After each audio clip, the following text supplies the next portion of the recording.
Montana Territory. Spring of 1877, the snow had barely melted off the Bitterroot Mountains when Mariah Langley ran barefoot through the pine brush, blood on her hem and fear clawing up her throat like smoke. She had not stopped moving since the night before, when her uncle's drunken rage had turned from words to fists, then worse. Her jaw still ached where he had hit her, and her ribs throbbed every time she breathed. But even that pain was nothing compared to the dread that rode her spine like a shadow. She had to keep going. She had to get far enough that he would not find her again. The horse she had stolen from his barn had gone lame 5 miles back, so she left it and ran. She did not know where she was headed, only that the sun was rising behind her, and she needed to keep it at her back. By afternoon, her legs gave out beneath her, and she dropped hard in the dry grass by a narrow stream. Her hands trembled when she scooped water to her mouth, and her lips were cracked and bleeding. She did not hear the hoofbeats until they were almost on top of her. A tall man on a buckskin mare pulled up fast, his rifle already in hand. "Miss," he said, voice low and steady.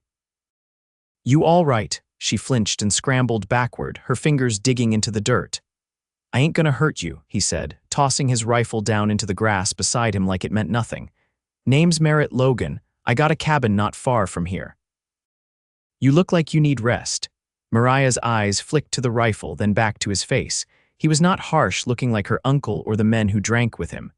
His jaw was rough with stubble, but his eyes were calm, brown like river mud in the sun. "My name's Mariah," she said, voice hoarse. "You hurt?" She nodded once, then winced. "I need to lay down."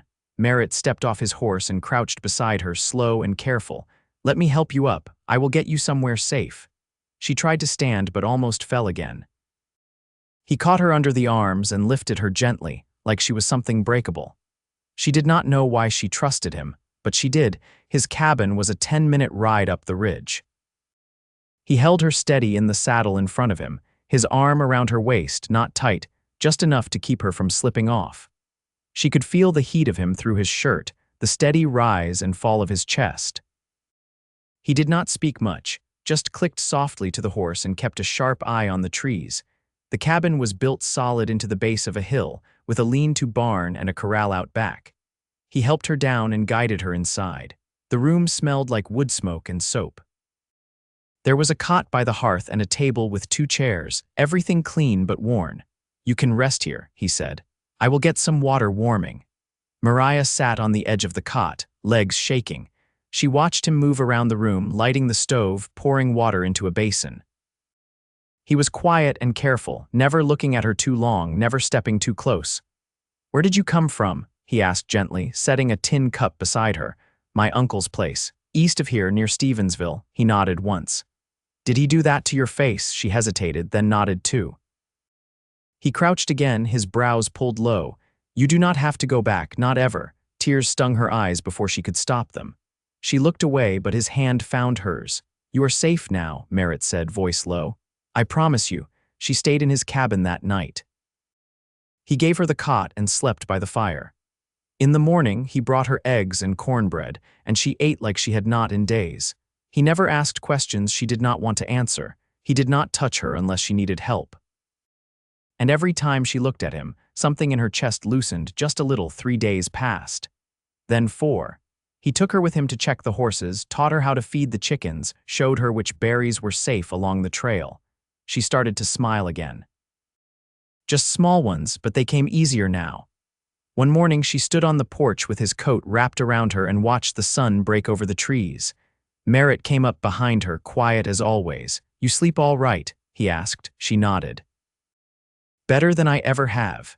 He leaned against the post beside her, arms folded. "You got any people, anyone else who might be looking for you?" "No, my parents died when I was 12. My uncle took me in, was not much of a family." "You are welcome to stay as long as you want," he said. "I mean that." She looked up at him. "Why are you being so kind to me?" He turned his head, eyes steady. "Because you deserve it." The words sank deep. She had not heard kindness like that in years, maybe ever. Later that week, she helped him mend the barn roof. Climbing up the ladder, her foot slipped and she cried out. Merritt caught her before she could fall, both arms around her waist. "You all right?" he asked, holding her close. Her heart pounded against his chest. She nodded. You always catch me. He looked at her then, really looked. I always will. That night, the fire crackled low and she sat beside him on the floor, their shoulders touching. He handed her a carved wooden horse small enough to fit her palm. I made it for you, he said, rubbing the back of his neck. Something to keep. She turned it over in her hands, throat tight. You made this, he nodded. Wanted you to have something that was just yours. No one can take it from you. She stared at him, tears rising again. You make me feel safe. He reached out and touched her cheek, so gentle it almost undid her. You are safe, Mariah, and you are not alone anymore. She leaned into his hand, eyes closing. His thumb brushed along her cheekbone. When she opened her eyes, he was already looking at her, like he had been waiting a long time. I want to stay, she whispered. Then stay, he said. Right here with me, and she did. The wind shifted on the 6th morning, tugging at the eaves and carrying the scent of thawed earth and cedar smoke. Mariah stood in the doorway, apron tied at her waist, sleeves damp to the elbows from scrubbing the wooden floorboards. Her hands were raw, but her shoulders felt lighter than they had in years. Merritt stepped around the corner of the cabin, carrying a narrow bundle of cut willow branches under one arm. His hat sat low, casting a line of shade across his cheek. He'd shaved that morning, and the clean edge of his jaw caught the light. He stopped short when he saw her standing barefoot on the threshold, hands on her hips. You've been working too hard, he said, glancing at the red bloom across her knuckles. I like the way the place smells after a good cleaning, she said, brushing her hair behind her ear with the back of her wrist. It reminds me of something I can't quite name. He laid the bundle against the porch rail and leaned beside it. My mother used to burn spruce needles in a pan when winter ended, said it cleared out bad spirits and musty air. Maybe it's that kind of memory. Mariah's mouth tilted into something gentle. Maybe. He pulled off his gloves and looked down at her hands. You let me finish that roof patch and you go soak those in the basin. I'll bring you something to soften the skin. I'm not delicate, she said, but her voice wasn't sharp. I know you're not. He pushed off the rail. But you don't gotta prove it to me. She watched him walk around the side of the house, the way his shoulders filled the space in front of him. Inside, she dipped her hands into the basin and let the warm water climb over her wrists. The sting was sharp but clean. When he returned, he held out a small crock of tallow mixed with crushed juniper. Rub it in at night, he said. Will help the cracks heal. She took it, their fingers brushing. You made this, learned from a woman who trapped along the flathead. She could mend a hide better than any man I ever met. That night, she sat beside the hearth, the crock in her lap. Merritt carved a trenching tool from a length of hickory, his hands steady even in the dim light. She watched the curl of shavings fall, soft as feathers. Did you always live out this way? She asked. He didn't look up. Came north after the war, couldn't stand the noise or the way folks stared at the empty sleeve on my brother's coat. He paused, knife held still. He didn't make it. I'm sorry, she said softly. He nodded once, then went back to carving. I stayed in a mining camp for a spell, but too many men drank their grief. I wanted quiet, bought this land with what I had left. She ran her thumb along the rim of the crock. You ever get lonely out here? He set the tool down and looked at her across the flickering space. I used to. The silence between them held steady, not empty but waiting. She stood and crossed to where he sat, then knelt beside him on the rug. Her hand rested on his knee, uncertain at first. He didn't move away. I don't know what to call what's growing here, she said, but I feel it. His hand closed over hers, warm and rough. You don't have to call it anything tonight, he said. It's enough that you feel it. Spring came on fast after that. The thaw filled the creek beds and birds returned to the cottonwoods with noisy wings. Mariah took to mending shirts in the sun, her stitching quick and even. Merritt made her a stool to sit on, carved her name into the underside with a careful hand. One morning he found her in the pasture, her skirt hitched to her knees as she dug a trench for potatoes. She didn't see him at first, and he stood still, watching the way her brow furrowed in focus. When she finally looked up, there was dirt on her cheek and a smile already forming. You ever think about what comes next? She asked, straightening. I try, he said, but I like the way things are. I do too, but I also wonder if I could build something of my own here, a garden, maybe a smokehouse. He stepped into the row beside her. That sounds like a fine thing. She brushed her hands on her apron. Would you help me? His eyes didn't waver. Every step. Later, she stood at the wash line, pinning shirts while the wind tugged at the fabric. Merritt came behind her and wrapped his arms around her waist, his chin resting light at her shoulder. She didn't startle. I keep thinking, he murmured, how strange it is that I found you by that creek, like the land gave you back. She turned in his arms, fingers resting at his collar. Or maybe it gave you to me. He kissed her in the quiet of the laundry flapping, slow and certain. When they pulled apart, she held his face in both hands, her thumbs brushing across his temples. I want to build a life with you, she said, his breath caught just once. Then let's begin. The wind carried the scent of tilled earth and pine resin as May settled over the hills. The potatoes Mariah had planted with Merritt were sprouting pale green leaves, tender and stubborn. She knelt beside the rows with a basket of damp moss and eggshells, pressing them into the soil one at a time. She didn't rush. She liked the way her fingers knew what to do without needing to think. Behind her, Merritt's boots moved slow through the grass. You always talk to the plants, he asked. They listen better than most people, she said, glancing up. He crouched beside her, brushing dirt from his palms. What do you tell them? That they're safe now. That nothing's going to pull them up by the roots again. He looked at her for a long moment, then nodded once and ran his thumb along the edge of a leaf. That afternoon, she found a scrap of muslin and stitched a sachet, filling it with crushed mint and dried rose hips. She tucked it into the drawer by the bed and didn't say anything when Merritt found it later that night. He didn't need to. He left it there, untouched, like it belonged. One morning, she noticed the scar at his scalp when he leaned over the water trough, sleeves rolled above the elbow. It was small, barely visible beneath his hairline. What happened? She asked, handing him the tin dipper. He took a long drink before answering. Took a fall off a wagon when I was 16. My father left me to wake up on my own. Did it change you? I stopped waiting for him to turn around. They sat under the cottonwood that night, sharing a blanket across their knees while moths danced around the lantern on the porch. She rested her head against his shoulder and he didn't shift away. Do you ever want children? She asked, voice quiet. I think about it sometimes, he said. Not because I need to pass anything down, just the idea of raising someone with gentleness instead of fear. She traced the grain of the wood bench with her fingertip.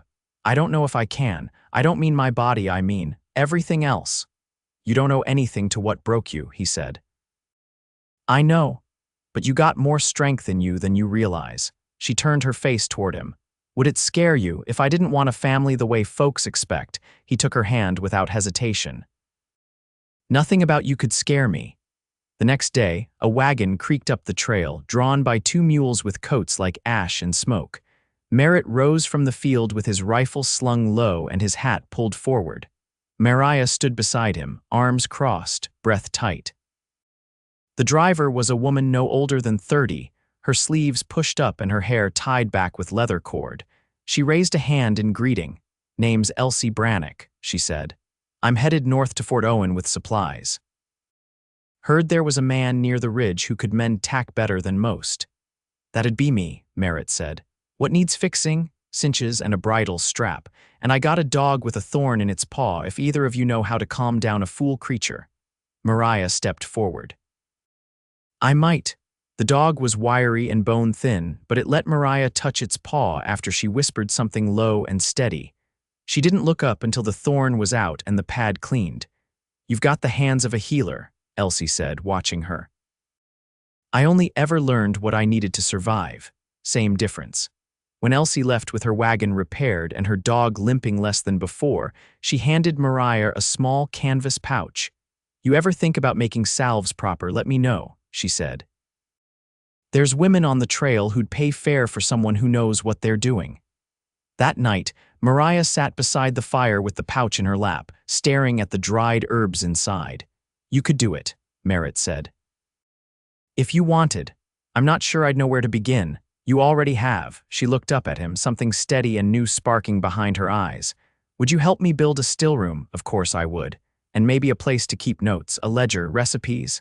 I'll shape the shelves. You tell me where.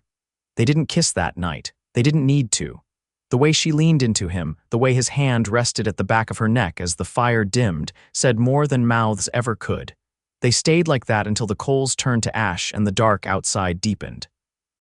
By the following week, Merritt had cleared the corner of the cabin near the south-facing window. Mariah laid out her dried roots and bundles of wild chamomile. Her hands no longer trembled when she worked. Her voice no longer caught when she spoke. She no longer feared footsteps in the night or the sound of raised voices on the wind. And Merritt, quiet as ever, watched her with something like reverence in his eyes, never pity, never doubt. Only the kind of love that grows from watching someone rebuild their own name, one breath at a time. The first rain came in early June, soft and steady, soaking the earth until the creek behind the cabin rose and the air smelled of stone and moss. Mariah stood in the doorway as the drops pattered against the eaves, her arms crossed loosely as if holding something close that wasn't there. Merritt came in from the barn, boots muddy to the ankle, sleeves damp. He hung his coat on the peg by the door and ran a hand through his wet hair. "Storm's moving slow," he said, glancing out beside her. "Might stay a few days." She nodded, her gaze still fixed on the trees. "I don't mind it." He watched her for a moment. "You look like you're remembering something." She turned her head, meeting his eyes. "The rain always used to make me feel trapped. Like I'd have to stay inside with him, waiting for whatever mood took hold." He reached past her to close the door, gentle, as though loud sounds might still carry weight. "You don't have to wait for anything anymore." "I know," she said, voice steady now. "It's just the memory of it. That's all." That evening, they sat at the table while the storm deepened, low thunder like distant hooves rolling over the hills. Mariah sorted dried bark and flower heads into clean jars while Merritt sharpened a drawknife, careful not to nick the blade. "You never said much about your mother," she said, not looking up from her work. "She was tired most of her life," he said after a pause. "Had too many mouths to feed and not enough of anything to offer, but she could sing." Mariah lifted her chin. "What did she sing?" "Old things." Things she said her mother brought west with her. Songs about light through trees and rivers that talk. "That sounds like something worth remembering. I forget the words sometimes, but not the sound of her voice." The wind lifted then, rattling the shutters. Merritt stood and checked the latch without a word, then returned to his seat. "I've been thinking," Mariah said, glancing toward the fire, "about building a drying rack out past the lean-to, for the plants that need more air than heat." "You should," Merritt said. "I'll help you shape the frame. And I want to try rendering beeswax, if I can trade for some comb. I know a man east of Lolo who keeps hives. He's fair in trade." She smiled faintly. "You always seem to know just where to look." He leaned back in his chair, eyes resting on her face. "I look where you're going." The next morning, the rain eased to mist, and the hills steamed with new green. Mariah pulled on boots that didn't quite fit, but kept her dry, and stepped out into the wet grass with a saw and a strip of linen tied around her hair. Merritt followed with the crossbeam under one arm. They worked without fuss, speaking only when needed about angles, about balance, about where the wind came through strongest. When it was done, Merritt stood back, arms crossed, and surveyed the frame they'd built. "You think it'll hold?" she asked, brushing sawdust from her palms. "It'll last through wind and snow," he said. "Like you do." She didn't answer, but something in her eyes softened. That night, as the moon crested above the ridge, she sat by the hearth twisting cotton thread into little bundles. Merritt spread a tanned hide across the floor and began to measure for a new saddlebag. "You ever think about leaving here?" she asked, voice quiet. He didn't look up. "Why would I? Some folks do. Get restless, want more. I've had more than my share of noise. This place, this quiet, we built it. You and me." She tied off another bundle. "I don't want to go anywhere either. I just wanted to hear you say it." He rose then, silent, and crossed the room. When he knelt beside her, his hand found her knee, warm through the fabric. "You are the only thing I've ever wanted to stay for." She set the thread down and laid her hand over his. "Then let's keep building." The firelight caught the edge of his jaw, the line of his throat. He leaned in, slow, and she met him halfway. Their lips found each other without urgency, without hesitation. When they parted, neither pulled away. Outside, the last of the rain whispered through the grass, and the hills stood still in the hush of a new season. Inside the cabin, two lives, once separate, moved forward in quiet tandem, no longer waiting for the world to offer safety, only shaping it with their own hands. By midsummer, the ash trees behind the cabin had filled out thick and high, casting cool shade over the yard where Mariah had set up a trestle table. She worked with a mortar and pestle, grinding dried hawthorn bark into powder fine enough to slip through her fingers. The beeswax from Lolo had come 2 weeks earlier, and Merritt had whittled new molds from cottonwood for shaping salves. He was down by the creek that morning, repairing a split in the sluice gate that fed the watering trough. She could hear the rhythm of his hammer echo through the trees, steady, measured, the sound of a man who never rushed anything that mattered. She didn't call to him. She liked knowing he was near without needing to speak. That afternoon, while she poured hot wax into the molds, Merritt returned with a hinged box he'd built from pine. "Found this old wood near the slope," he said, setting it beside her. "Thought you could use a proper place to keep your medicines." She lifted the lid. The inside was lined with clean muslin and divided into shallow compartments. "This is better than proper," she said. "It's beautiful." He rubbed the edge of the lid with his thumb. "Didn't want your work getting jostled when we take it into town." She looked up.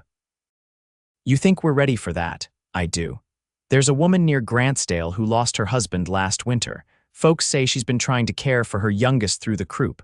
I thought maybe we could bring her something that'd ease his lungs."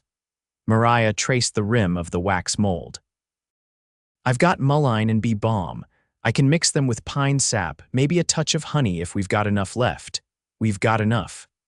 They rode out the next morning, early enough that the sun hadn't yet broken the ridge.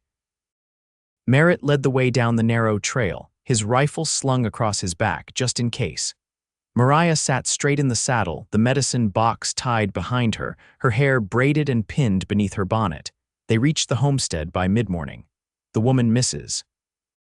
Tansley, opened the door with a child on her hip and another clinging to her skirt. Her eyes were hollow with sleep loss, but she didn't flinch when Merritt introduced them. "I've made something that might help," Mariah said, holding out the wrapped jar. "It's mild enough for a child, but strong enough to ease tight lungs." Mrs. Tansley took the jar with both hands. "I don't know how to thank you." "There's no need," Mariah said. "Just warm it with water and rub it on his chest before sleep." On the ride home, Merritt glanced over at her. "You looked sure of yourself talking to her." "I felt sure," she said, "like I knew what I was doing was right." "You did." That night they shared cornbread and stewed beans while the air cooled and the coyotes howled far off in the ravine. Mariah leaned back against the hearth, her feet tucked under her as she watched Merritt mend the handle of her kettle. "When I was little," she said, "I used to dream about a place where the air didn't feel heavy, where I could breathe without waiting for something to go wrong." He met her eyes. "Does it feel like that now?" "It does, because you listen, because nothing here asks me to be small." He set the kettle down and crossed the room. When he reached her, he knelt and took both her hands. "I've never met anyone who made the world feel more like home," her breath caught. "Merritt." "I want to marry you," he said. "Not because it's expected, because I wake up every morning hoping I get to build this life beside you." She didn't speak. She leaned forward and kissed him. They married 2 weeks later under the cottonwood where the drying rack stood. Elsie Brannock came down from the pass to witness it, her dog trailing behind with a half-healed limp. Mrs. Tansley brought a jar of blackberry preserves. Merritt wore a clean shirt and his best boots, and Mariah had sewn a dress from soft green calico that matched the hills behind them.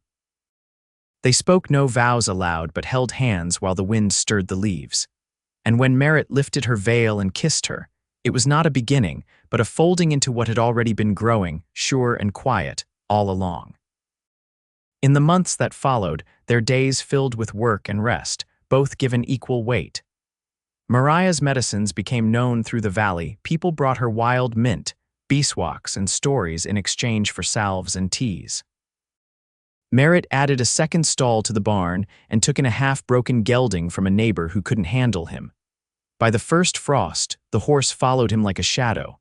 One evening in late October, Mariah sat by the fire, her thumb pressed to a thin piece of paper. "I got a letter from the land office," she said. "They're recognizing the claim in both our names now." Merritt looked up from his seat by the window. "You sent the request. I figured we were building this life together. Might as well have the papers say so. He crossed to her and took the letter from her hands, folding it carefully before setting it on the mantel. There's no part of this I don't want to share with you. She leaned into him, her cheek against his chest. The fire crackled and the wind outside had turned cold. But inside, it was warm, real warmth, the kind built from trust and time. Years later, the hills still smelled of pine in the spring.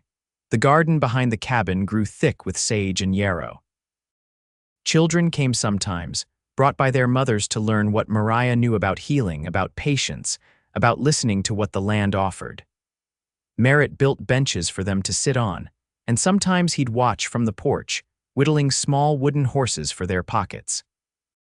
They rarely spoke of the lives they'd left behind. Not because they were forgotten, but because the life they'd built had grown so full, it left no room for the old shadows to crowd in. And every night, after the lamps were blown out and the cabin quieted, Merritt would reach for her hand beneath the quilt. She'd curl her fingers around his, and they'd sleep easy, both of them knowing that peace earned and kept had finally found them.